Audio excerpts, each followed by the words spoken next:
말씀의 제목은 좀 와디라고 특이한 말씀의 제목인데요. 자, 오늘 본문 말씀에 보면 우리가 잘 아는 눈물의 선지자 예레미야가 하나님 앞에서 자기의 마음을 있는 그대로 털어놓는 장면이 오늘 말씀에 기록이 되어 있습니다.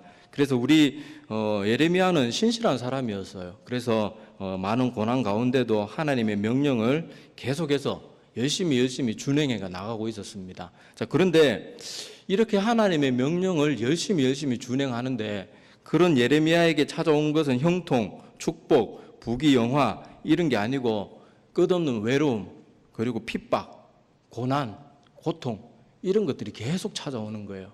그래서 예레미야도 선지자지만은 인간인지라 많이 지쳐 있고 힘들게 그렇게 하루하루를 보내고 있었습니다.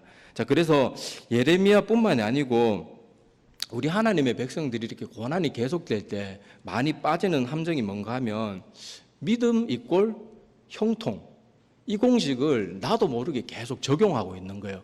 내가 믿는데 왜 하나님 뜻대로 열심히 사는데 왜 어려움이 찾아올까? 왜 고통이 찾아오고 왜 날 억울하게 하는 사람이 있고 왜 오해가 끊이질 않을까? 그런 생각들 때문에 우리가 좀처럼 마음의 평안을 누리지 못할 때가 많습니다. 물론 우리는 우리의 믿음 때문에 최종적으로는 진짜 형통을 누릴 거예요. 그래서 우리의 모든 고난도 벗어버리고 그리고 우리의 죄성도 언젠가는 다 벗어버릴 거고 하나님을 우리 육신을 가지고 있을 때는 감히 쳐다볼 수 없는 그런 형편없는 이 육신의 감옥 가운데 갇혀 있지만은 언젠가는 이 육신도 벗어버리고 하나님을 맨눈으로 맨낯으로 보고도 살아남을 수 있는 그런 형통함이 우리에게 최종적으로 주어질 것입니다. 자, 그런데 그때에 이르기까지 우리 인생 가운데는 어려움과 고난이 찾아옵니다. 그리고 하나님을 잘 믿는 백성들은 받지 않아도 될 고난까지 찾아오는 경우가 참 많아요. 이거는 예레미야만 그랬던 게 아니고 수많은 믿음의 선배들도 그랬습니다. 자, 오늘 제가 나눠준 프린트물 있죠. 자, 프린트물 보면 그 예레미야가 우리는 지금 15장을 읽었는데 20장에 보면 예레미야가 또 비슷한 감정을 토로하는 장면이 또 있습니다. 그래서 좀 더 이해가 쉽도록 원문의 번역과 더 비슷한 표준세 번역을 제가 거기 프린트물에 넣어놨습니다. 자, 우리 예레미야서를 읽을 때는요, 예레미야서 1장부터 마지막 장까지 연대기 순으로 기록된 게 아니에요. 그걸 아셔야 됩니다. 예레미야서는 연대순을 잘 알 수 없도록 이렇게 약간 뒤죽박죽, 주제도 뒤죽박죽이고 순서도 시간상으로 안 맞아요. 그래서 15장의 내용, 20장 내용 뭐 이렇게 있다고 예레미야가 전에 분명히 정신 차렸을 텐데 20장 가서 왜 또 이런 소리 하지 이러면 안 됩니다. 자, 어쨌든지 간에 자, 제가 지금 하는 말이 뭔지는 좀 이따 말씀 계속 듣다가 보면 무슨 말인지 알 거예요. 자, 여기 보면 예레미야가 이런 마음을 가지고 있어요. 오늘 읽었던 본문 말씀에도 물이 말라서 속이는 시내 같으니까 이렇게 말하고, 자, 그 표준세 번역 보면은 예레미야서 20장 7절에서 9절 말씀에 보면 이렇게 되어 있습니다. 주님, 주께서 나를 속이셨으므로 내가 주께 속았습니다. 근데 이 표현이 어떻게 하나님 우리를 속이는 분인가? 좀 너무 과격한 표현이다. 왜 이래가지고 우리 개역 개정에는 조금 순화돼서 뭐 권유에 따른 표현으로 되어 있는데 성경 원문에는 속였다는 단어를 정말로 쓰고 있습니다. 자, 주께서는 나보다 더 강하셔서 나를 이기셨으므로 내가 조롱거리가 되니 사람들이 날마다 나를 조롱합니다. 내가 입을 열어 말을 할 때마다 폭력을 고발하고 파멸을 외치니 주의 말씀 때문에 나는 날마다 치욕과 모욕거리가 됩니다. 이제 주님을 말하지 않겠다. 다시는 주의 이름으로 외치지 않겠다 하고 결심하여 보지만 그때마다 주의 말씀이 나의 심장 속에서 불처럼 타올라 뼛속에까지 타들어가니 나는 견디다 못해 그만 항복하고 맙니다. 그러니까 예레미야가 하나님이 주시는 말씀을 전할 때마다 너무너무 힘든 거예요. 사람들이 오히려 하나님의 말씀을 전해주면, 특히나 이스라엘 백성들은 하나님을 모르는 사람들이 아니었잖아요. 하나님이 어떤 분이라는 걸 누구도 잘 아는 이스라엘 백성들이 성경대로 말씀을 전하는데 그거를 받아들이질 않고 자꾸 싫어하는 거예요. 싫어하고 나중에는 막 죽이려고 그러고 온갖 그런 흉계를 꾸며가지고 예레미야 선지자를 가만히 두지를 않는 거예요. 그래서 아까도 말했다시피 예레미야만 그랬던 게 아니고 우리가 아는 아브라함, 이삭, 야곱, 다니엘, 사무엘, 다윗 수많은 선지자들, 많은 선지자들이나 하나님의 백성들이 하나님 잘 믿는데도 이런 고난이 계속 찾아오게 되었던 것을 우리가 분명히 기억해야 돼요. 자, 그래서 다시 오늘 성경 읽은 본문 말씀으로 돌아갑시다. 성경은 본문은 계속 그냥 그대로 펴두세요. 자, 그래서 이불로 오늘 프린트물 한 개 찾아도 왔다 갔다 하면 힘드니까 성경 본문은 계속 펴두시고요. 자, 이렇게 예레미야가 하나님 믿는 것 때문에 아픔만 있었던 건 절대로 아니에요. 자, 16절 말씀, 오늘 예레미야 15장 16절 말씀을 한번 보시기 바랍니다. 자, 그 말씀에는 예레미야가 분명히 이렇게 말하고 있어요. 만군의 하나님 여호와시여, 나는 주의 이름으로 일컬음을 받는 자라. 내가 주의 말씀을 얻어먹었사오니 주의 말씀은 내게 뭐와 뭐가 되었다고요? 기쁨과 내 마음의 즐거움.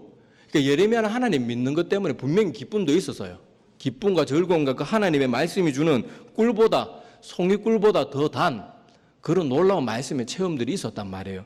자, 그런데 여기 그 다음에 17절, 18절에 이어지는 내용들 보면 17절 중반부터 보면 홀로 앉아 싸우니까 왕따 당한 거죠. 주께서 분노로 내게 채우셨음이니이다.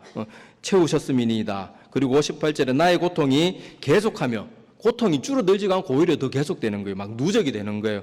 상처가 중하여 낫지 아니하면 어찌 됨이니까. 주께서는 내게 대하여 물이 말라서 속이는 시내 같으니까. 이렇게 말하고 있어요. 여기 근데 예레미야가 속이는 시내 같으니까, 이 말이 뭔가 하면 이 속이는 시내가 저 중동 지방에 쓰는 말로는 와디입니다.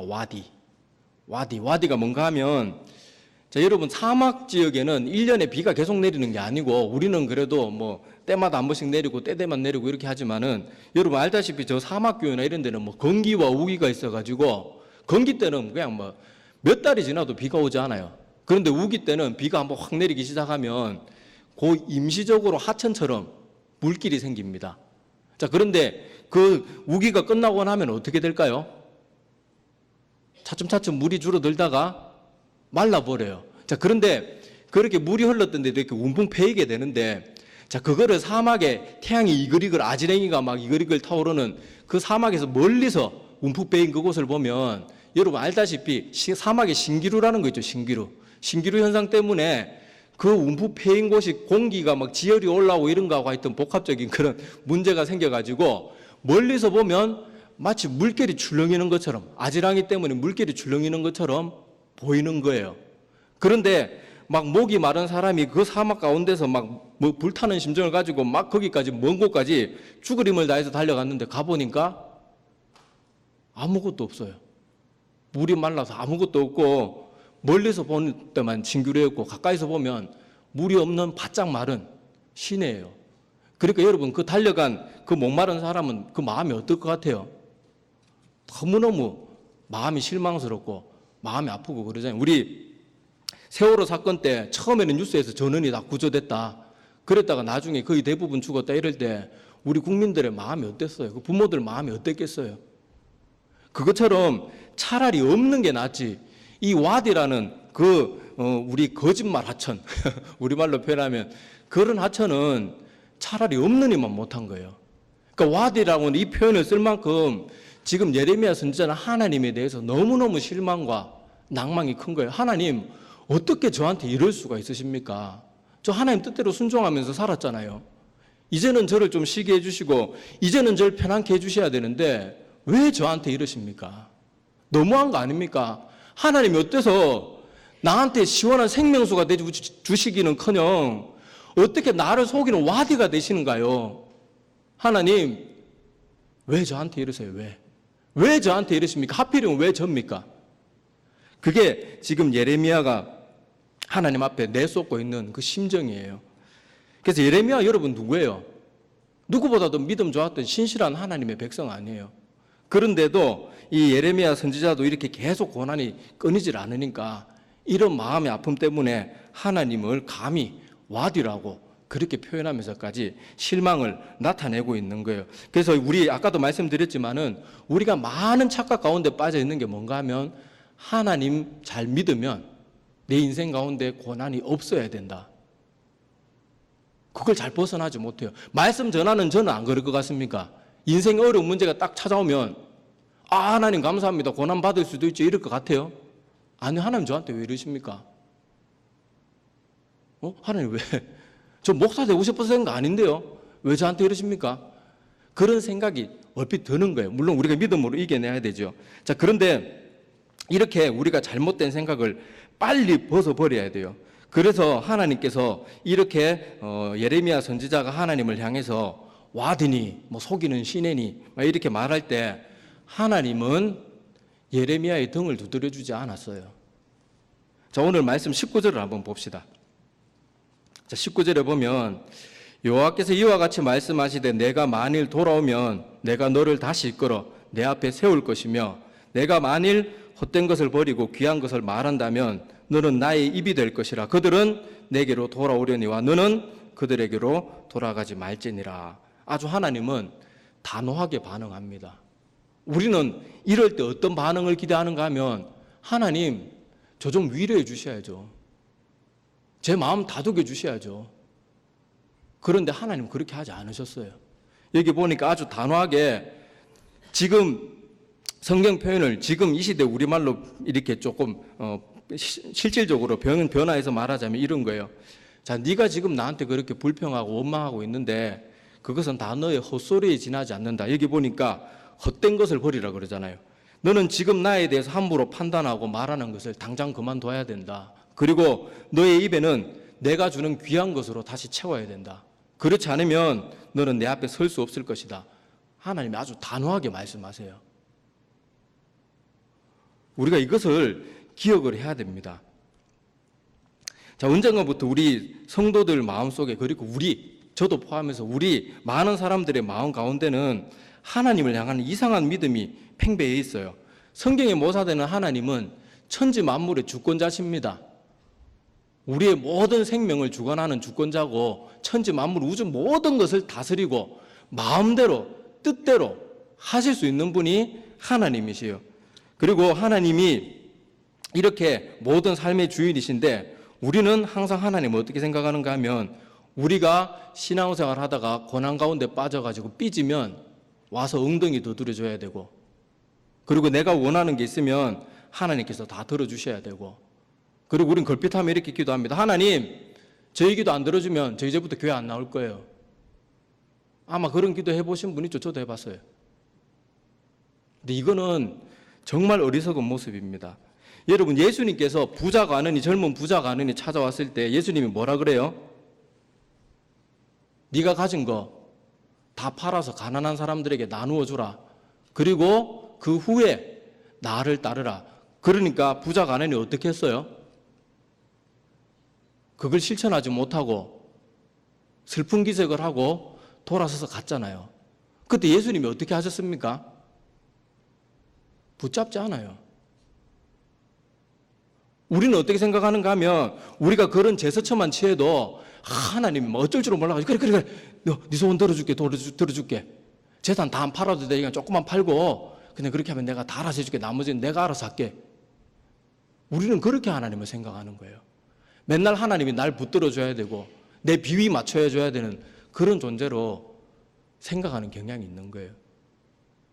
제가 이렇게 말하면 어떤 분들 자꾸 혼낸다고 받으시는 분이 있는 것 같은데 저도 똑같아요. 저는 말씀을 여러분들한테 가르치기 위해서 이 자리에 서 있는 게 아니고 말씀을 나누기 위해서 서 있는 거예요. 여러분 혼내는 거 혼낼 자격이 저한테 어디 있습니까? 감히 저 따위가 어떻게 혼을 내요? 그런데 중요한 건 우리가 이런 모습, 하나님을 대한 잘못된 모습들이 우리 가운데 있는 거예요. 맨날 우리를 무조건 용납해 줘야 되고 투정을 받아주셔야 되는 분으로 생각하는데 오늘 말씀해 보면 하나님은 정말 단호하게 말하세요. 너 입에 그 헛된 거 버려라. 쓸데없는 말 버려라. 그리고는 네가 해야 될 것은 네 입에 귀한 말들로 채워야 된다.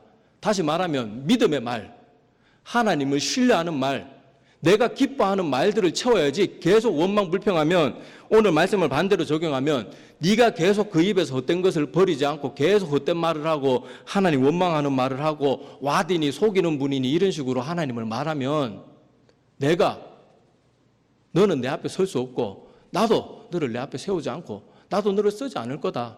오늘 말씀을 반대로 적용하면 그렇게밖에 결론이 안 나오는 거예요.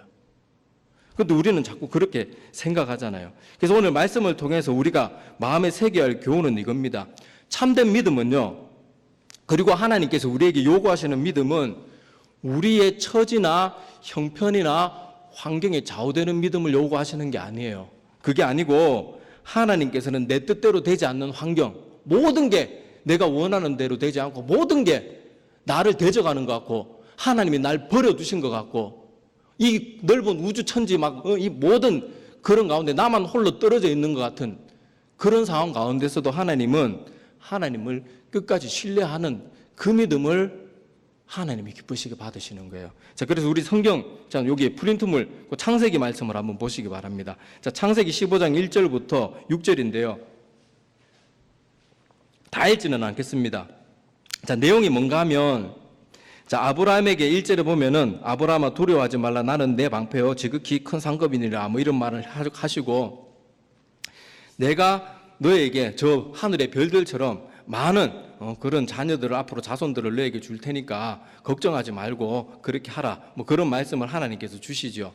자, 그런데 사실 지금 아브라함의 현실적인 상황은 애를 가질 수 있어요, 없어요?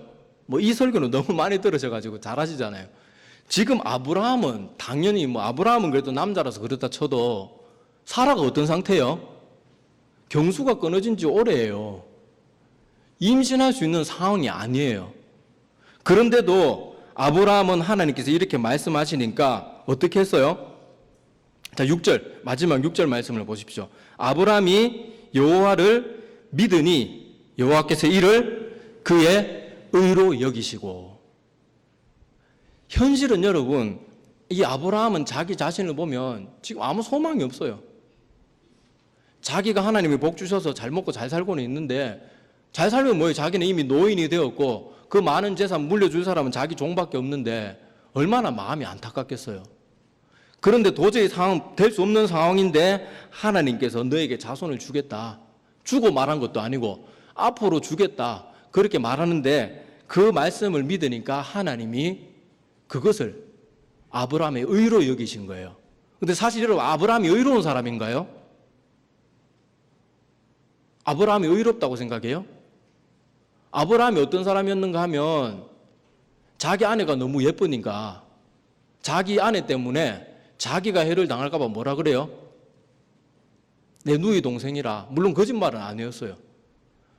누이 동생이라고 말하고 심지어 자기 아내가 다른 남자에게 시집 가는데 그냥 가만히 보고 있는 거예요. 여러분 배우자가 그러면 어떨 것 같아요? 그런 사람 의인이라고 하겠습니까? 저놈의 왼수덩어리 저거 막 얼마나 속이 열받겠어요. 그런데 아브라함이 여전히 부족하고 연약하고 육신적으로도 약하지만은 하나님의 말씀을 믿으니까 하나님이 다른 거 안 보세요. 그 믿음 보고 하나님께서 그를 의롭다고 여기시는 거예요. 그래서 우리도 이런 아브라함의 모습을 보면서 내가 신앙생활을 하는 가운데 지금 나는 어떤 모습인가를 생각해 봐야 돼요. 지금 하나님을 왓이라고 말하고 있는 그런 모습인가? 아니면은 아브라함처럼 아무런 현실적으로 아무런 소망도 없고 아무런 지금 뭐 희망을 가질 만한 건덕지가 없는데 하나님이 주시는 말씀 하나 붙들고 어떻게든 이겨내려고 애를 쓰고 신뢰함 때문에 내 마음에 힘든 가운데도 평안이 찾아오고 기쁨이 찾아오고 있는가? 그걸 한번 살펴볼 필요가 있다는 거죠.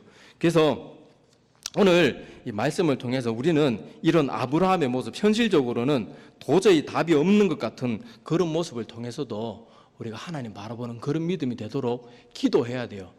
내 힘으로 잘 안 되거든요. 힘든데 뭐 무슨 정신 하나도 뭐 갑자기 너무 큰일이 닥치면 내 정신도 못 차리는데 내 힘으로 되는 게 아니기 때문에 힘들 때 내가 하나님을 왓이라고 생각하고 있다면, 속이는 시내라고 생각하고 있다면 기도로 하나님께 힘 달라고, 하나님을 더 신뢰할 수 있는 마음 달라고 기도를 해야 돼요. 자, 그래서 이렇게 교회에서 뭐 특별 새벽 기도회나 뭐 이렇게 부흥 집회가 있으면 제가 늘 걱정되는 게 뭔가 하면 그런 시간들을 통해서 기도 응답받고 문제 해결되고 이러는 사람들이 많기를 원해요. 많았으면 좋겠어요. 근데 100% 그렇지 않거든요. 기도하는데 더 어려운 문제가 일어나요. 금식까지 하면서 기도하고 애를 쓰고 열심히 살려고 발버둥 치는데 나를 가장 사랑하는 사람들이 나를 가장 아프게 해요. 나를 제일 힘줘야 될 사람들이 가장 나를 아프게 해요. 그럴 때 우리가 어떻게 해야 되는 거예요? 그런데 그때도 뭐 이미 결론은 나온 것처럼 우리가 하나님을 바라봐야 돼요. 자, 우리 그 다음 히브리서 12장 1절. 자, 제가 해준 프린트물을 한번 보시기 바랍니다. 자, 하나님께서 이렇게 우리가 낭만 가운데 있을 때 이렇게 하라고 합니다. 자, 히브리서 12장 1절에서 3절인데 제가 읽어드리겠습니다. 여러분 눈으로 보시기 바랍니다. 자, 이러므로 우리에게 구름같이 둘러싼 허다한 증인들이 있으니 모든 무거운 것과 얽매이기 쉬운 죄를 버리고, 아까 하나님께서 예레미야 선지자에게 말한 것처럼 헛된 말들을 우리 입에서 다 버려야 돼요. 버리고 인내로서, 인내가 필요하다는 건 뭐예요? 하나님이 당장 안 들어주실 수도 있다는 거예요. 인내로서 우리 앞에 당한 경주를 하며 믿음의 주여 또 온전하게 하시는 이인 예수를 바라보자. 그는 그 앞에 있는 기쁨을 위하여 십자가를 참으사 부끄러움을 개의치 아니하시더니 하나님 보좌 우편에 앉으셨느니라. 너희가 피곤하여 낙심하지 않기 위하여, 아까 말처럼 예레미야 선지자처럼 지금 낭만과 납심 가운데 있는 분들은 이 말을 꼭 새겨 들으시기를 바랍니다. 자, 죄인들이 이같이 자기에게 거역한 일을 참으신 일을 생각하라. 아무 죄가 없는 예수님은 우리보다 훨씬 더 큰 고통을 당하셨대요. 그러니까 우리가 주님 믿는 동안 어려움과 힘든 일 때문에 하나님에 대해서 원망이 찾아오고 불평이 찾아오고, 하나님 왜 저 계속 버려두십니까? 하나님 저 정말 하나님께 버림받은 거 아니에요? 왜 저한테만 이런 일이 일어나지요? 그럴 때 이렇게 하래요. 온전케 하는 주님을 바라보라 그래요. 그리고 주님은 죄도 없는 그분이 우리 때문에 그런 모진 고난과 고통도 다 이겨냈대요. 다시 3절 12절 히브리서 12장 3절 말씀해 보면 너희가 피곤하여 낙심하지 않기 위해서는 주를 바라봐야 된대요. 주를 생각해야 된대요. 우리가 계속 힘든 상황 가운데 그 생각이 계속 꼬리에 꼬리를 물면 끝이 없어요. 그건 사단이 원하는 바고 나는 사단에게 휘둘리는 것밖에 안 돼요. 하나님은 어떻게든 힘들고 현실적으로 도저히 답이 없는 상황 있는 가운데, 아브라함과 같은 상황 가운데서도 하나님만 바라보라 그럽니다. 그래서 하나님을 믿는 믿음의 백성들은요, 하나님 믿는다고 고난이 사라지는 게 아니고 고난을 이겨낼 수 있는 힘을 주시는 거예요. 다니엘의 세 친구가 다니엘도 그렇고 하나님은 그렇게 잘 믿었지만 풀무불에 들어가는 고난을 겪었잖아요. 그런데 그 고난을 이길 수 있는 힘을 하나님이 주셨잖아요. 그리 아니하실지라도 이 말 아무나 할 수 있는 거 아니잖아요. 그리고 다윗도 어땠어요? 다윗도 그렇게 10년이나 넘는 시간을 도망자 신세로 다니면서도 오히려 아름다운 시편들은 그때 다 썼어요. 그래서 그 외에도 수많은 선지자들과 사도들이 그랬던 것처럼 우리는 하나님 믿는 것 때문에 고난이 없을 수가 없어요. 오히려 하나님 믿는 것 때문에 안 받아도 되는 고난까지 덤으로 받아야 되는 게 우리입니다. 그래서 예수님이 이 땅에 오셨을 때도 뭐라고 하셨어요? 이 땅에서 복을 받되 핍박을 겸하여 받고, 그렇게 예수님이 말씀하셨잖아요.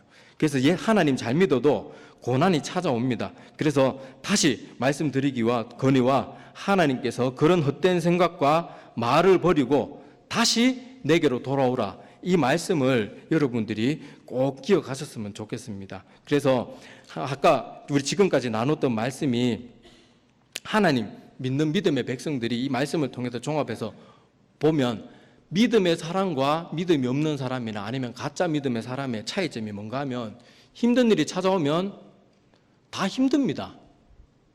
다 막 안 좋은 생각이 날랑말랑 그래요. 그런데 믿음의 사람들은 그 힘든 문제가 막 내 마음을 휘저으려고 할 때 어떤 선택을 하겠어요? 자, 우리 그 답은 시편 42편에 있습니다. 자, 프린트물 보시면 나오죠. 자, 우리 찬양으로 많이 부른 그 시편의 내용인데, 자, 시편 42편 1절에 보면 사슴이 시냇물을 찾기에 갈급한 같이 내 영혼이 주를 찾기에 갈급하다는 것 자체가 지금 긴박하다는 거예요. 안 긴박하다는 거예요. 너무너무 긴박한 거예요. 그런데 그런 힘든 가운데서 여기 2절에서부터 4절 말씀해 보면 이 시편의 기자가 지금 너무너무 힘들어서 낭만과 하다못해 절망 가운데 빠져 있는 거예요. 내 눈물이 주야로 내 음식이 되었도다. 3절의 기록에 나오는 것처럼 그 정도로 힘들어하고 있는 상태예요. 자, 그런데 믿음의 사람의 특징이 뭔가 하면 5절입니다. 우리 5절은 같이 한번 읽어보겠습니다. 자, 시작. 내 영혼아 내가 어찌하여 낙심하며 어찌하여 내 속에서 불안해하는가? 너는 하나님께 소망을 두라. 그가 나타나 도우심으로 말미암아 내가 여전히 찬송하리로다. 자, 여기서 믿음의 사람과 믿음이 없는 사람이나 가짜 믿음의 사람들의 선택지가 차이가 나는 거예요.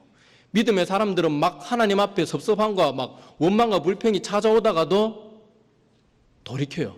아, 내가 이러면 안 되는데. 그래도 내가 하나님 바라봐야 되는데. 물론 이게 쉽지 않다는 거 알아요.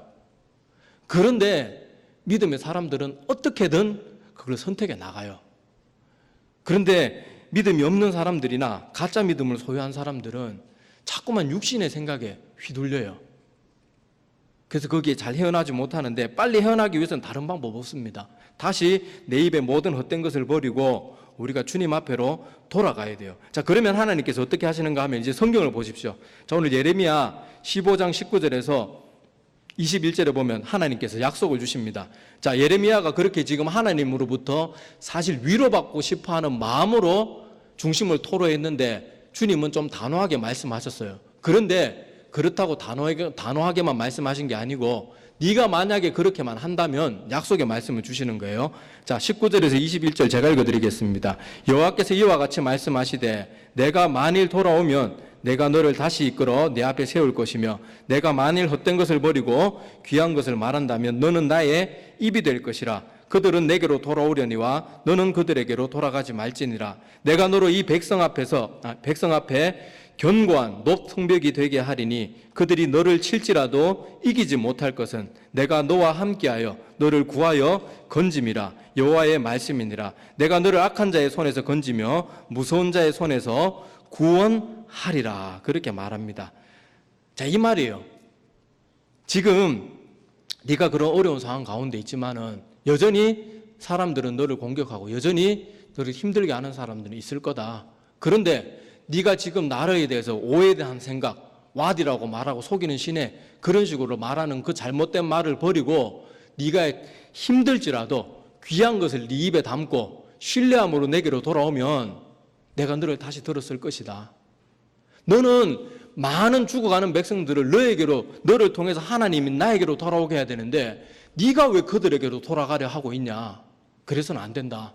힘을 내고 네가 반드시 나에게 돌아와야 되는데 대신 네가 돌아오기만 하면 아무리 널 위협하고 아무리 널 힘들게 하는 그 어떤 상황이 있더라도 나는 너를 지켜주겠다. 그렇게 약속하는 거예요. 그리고 우리가 아는 바와 같이 예레미야서 다 읽어보면 예레미야가 수많은 죽을 고비와 수많은 그런 어려운 역경 가운데서도 어떻게 해요? 계속 하나님이 지켜주세요. 그리고 바룩도 비슷한 원망불평하는데 이 성경을 기록한 바룩도 하나님께서 지켜주십니다. 그걸 우리가 잊어서는 안 돼요.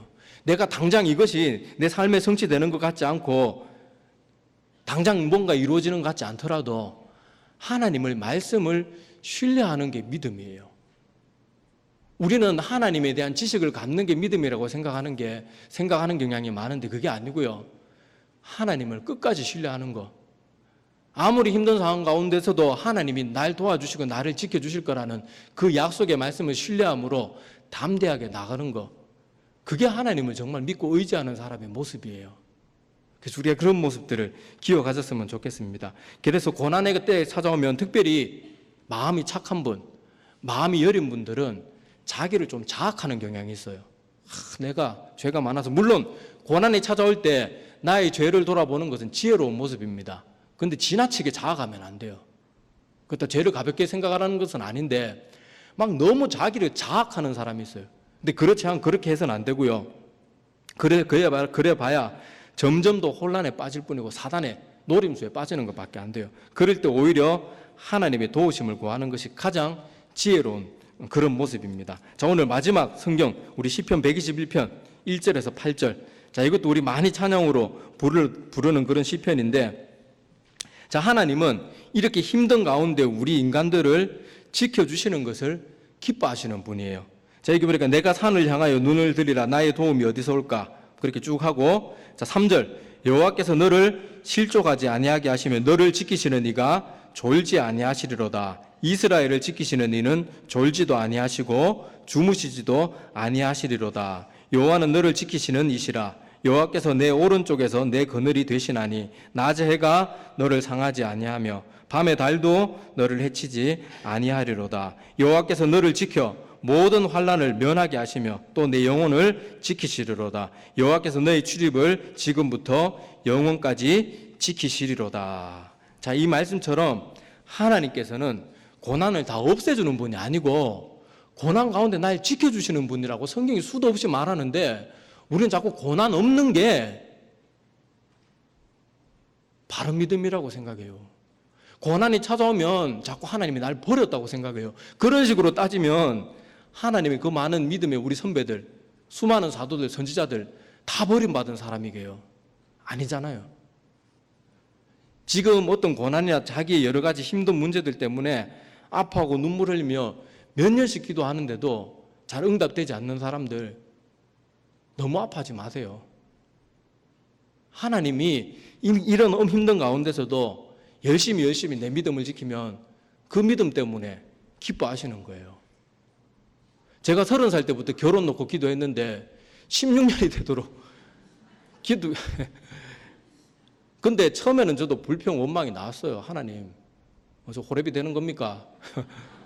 근데 제가 자랑이 아니고요. 제 자랑 아니에요. 저는 제 별명이 두드립니다. 저는 내 마음속에 나오면 전부 불평 원망이에요. 근데 하나님이 처음에는 그런 불평이 원망이 나오다가도 이제는 아무렇지도 않은 마음을 주세요. 이 대한민국은요, 결혼 안 하면 천하에 교만한 놈이고 천하에 따지는 놈이고 이 눈썹 위에 올라가 이마 위에 붙은 게 자, 하여튼 그런 건데, 그래도 괜찮아요. 상관없어요.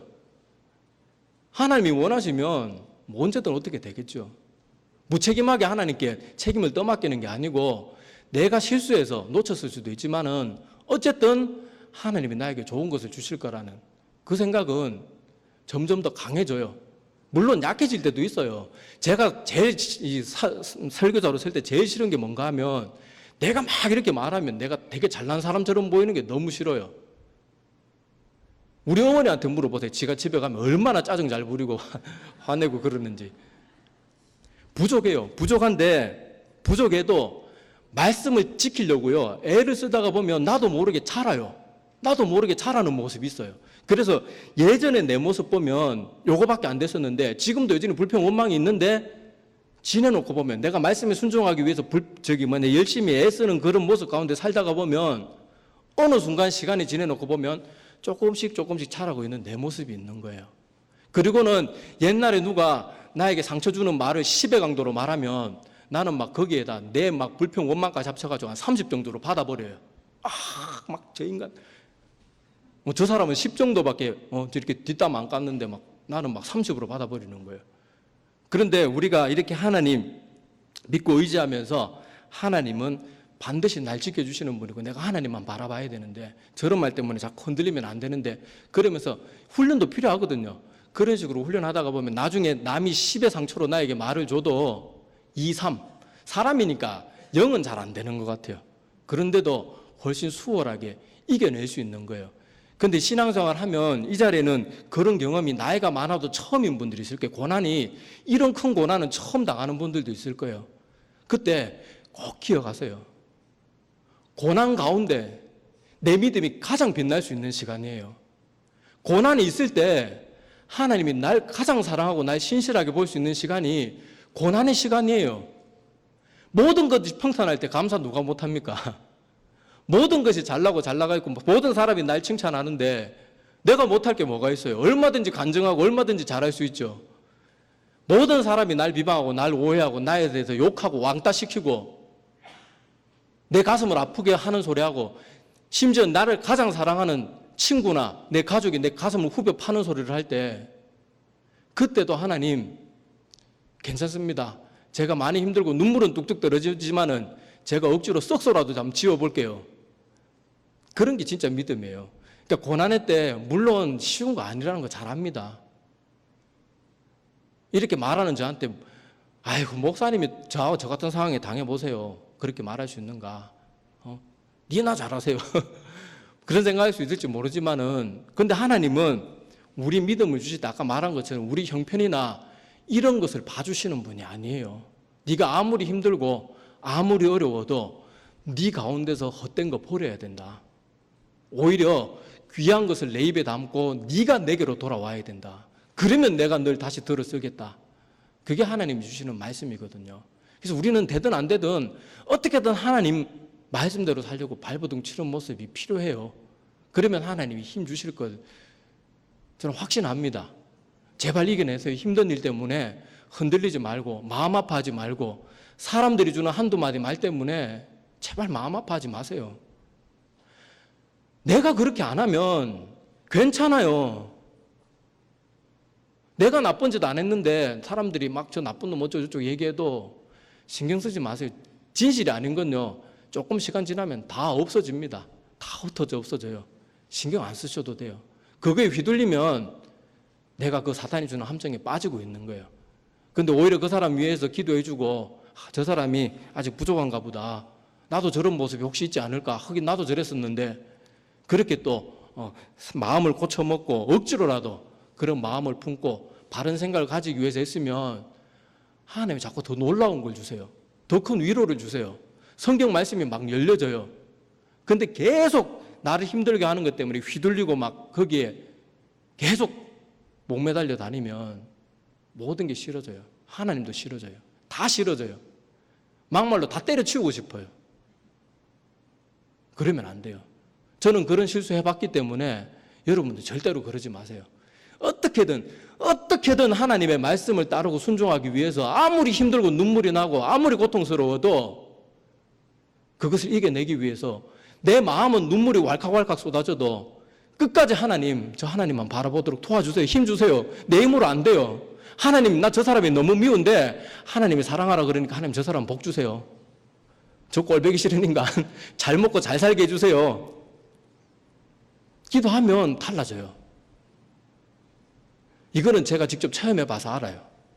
오랜 시간이 걸렸는데 계속 그렇게 기도하니까 하나님이 오래 기도하는 것이 가운데 어느 날 하루아침에 완전히 새 마음을 주세요. 완전히. 그렇게 꼴보기 싫었던 사람한테 너무너무 사랑스러운 감정이 생기는 거예요. 막 제가 집에 그 사람 집에 가서 컴퓨터 다 고쳐주고 난리 쳤어요. 막 밥도 사주고 막.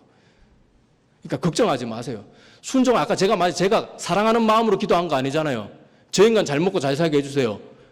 복 주세요. 솔직히 그런 식으로 기도하는 게 사랑 어린 마음인가요? 저는 못나서 그렇게 기도했지만 여러분은 진심 어린 마음으로 이렇게 기도하면 고난의 시간도 잘 이겨낼 수 있을 거예요. 그리고 그 외의 환경적인 고난 그런 것도 뭐 제가 다 이 시간 말씀을 드릴 수는 없지만 그리고 저도 경험이 부족해서 100%다 설명을 못 드려요. 저도 못 이겨내고 쓰러지는 모습도 물론 많고요. 그렇지만은 이 말씀을 원리로 해가지고 내가 힘들 때 나의 헛된 모든 것을 버리기 위해서 점점 더 애써야 돼요. 그리고 하나님께 나아가면 됩니다. 시편 23편에 보면 다윗이 이런 고백을 해요. 내가 사망의 음침한 골짜기로 다닐지라도 해를 두려워하지 않을 것은 주께서 나와 함께 하심이라. 주의 지팡이와 막대기가 나를 안위하시나이다. 자, 여기서도 보면 하나님을 믿는 백성이라고 푸른 풀밭 쉴만한 물가에만 있는 게 아니에요.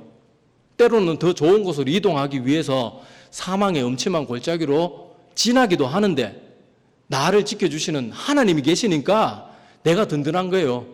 맹수가 찾아오면 겁나죠. 근데 목자가 물리쳐주니까 안심하는 거예요. 내가 물리쳐서 안심하는 게 아니고.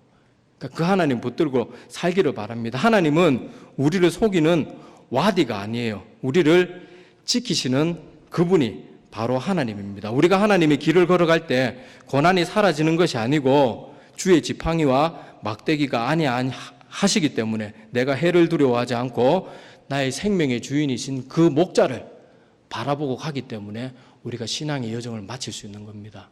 기도드리겠습니다. 하나님 아버지 감사합니다.